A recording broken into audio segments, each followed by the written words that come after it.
Hey nerds, what's up? Today I'm going to talk about my hot take, which is that the number of books you read shouldn't be a status symbol for how good of a reader you are. See you after the jump.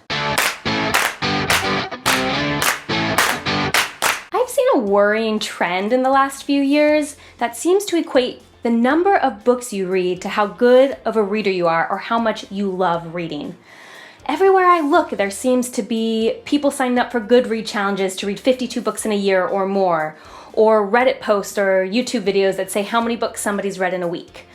I honestly hate this trend. I don't think that it makes you a better reader or more of a book lover to read as many books as possible.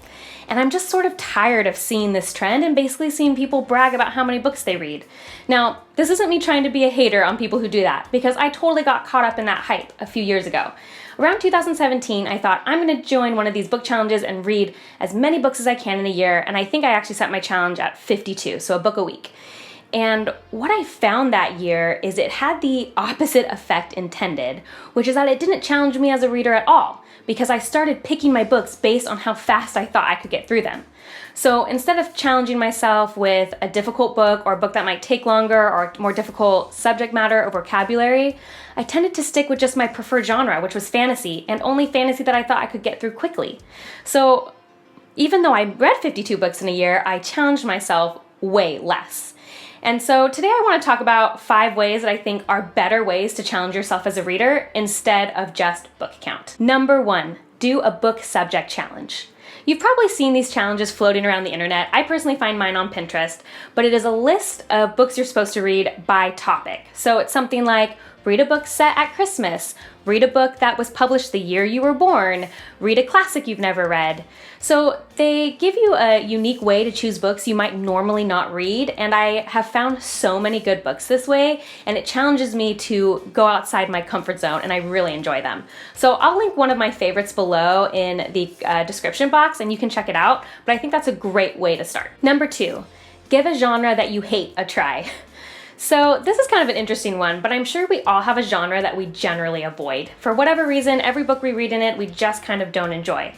So my suggestion is try to find someone you trust who loves that genre and see if they can give you a good book recommendation.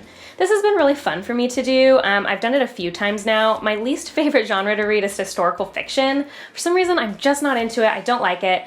But I had a few friends that I trusted give me recommendations. A couple of them ended up being a bust. I didn't like them. But one ended up being on my top 5 books of that year. So it was really awesome that I gave myself a chance to go outside my comfort zone. So I really recommend you trying it out. Number 3, read a nonfiction outside of your normal wheelhouse of knowledge. I always like to throw a few nonfictions into my fantasy reading. I'm assuming that if you're in my channel, you probably love fantasy and sci-fi as much as I do. They are definitely my preferred genres.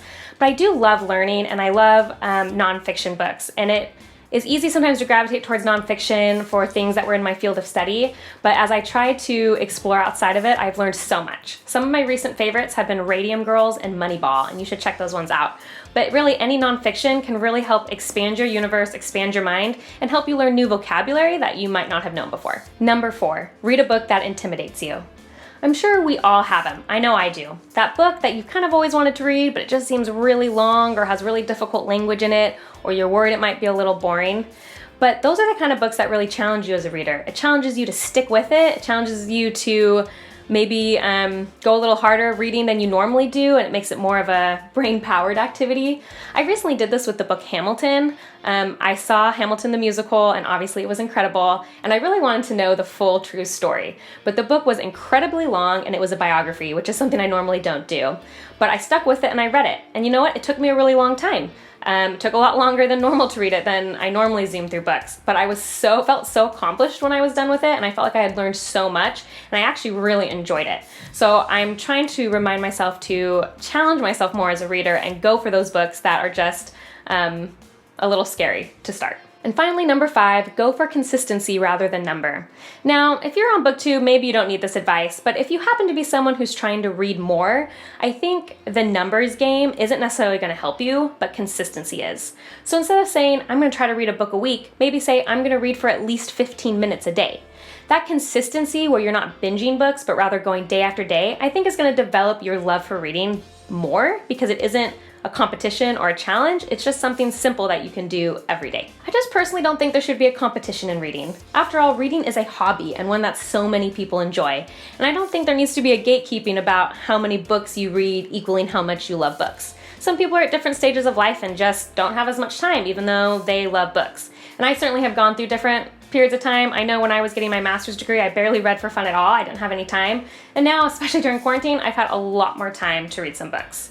The funny thing is when I stopped counting the number of books I was reading or trying to make a challenge out of it, I ended up actually reading more, which is really counterintuitive. But I think when we don't push it or force ourselves to read, it's just all enjoyable, it's gonna be way better. So I want to know what you think about this. Are you someone who loves counting books and loves a book number challenge and thinks I'm totally wrong? Tell me below what you think. And also tell me if you agree with me. I want to know your thoughts. If you want to see what I'm currently reading, you can follow me on bookborn.reviews on Instagram. And if you liked this video, please comment, subscribe, and like, and I will see you next time. Bye.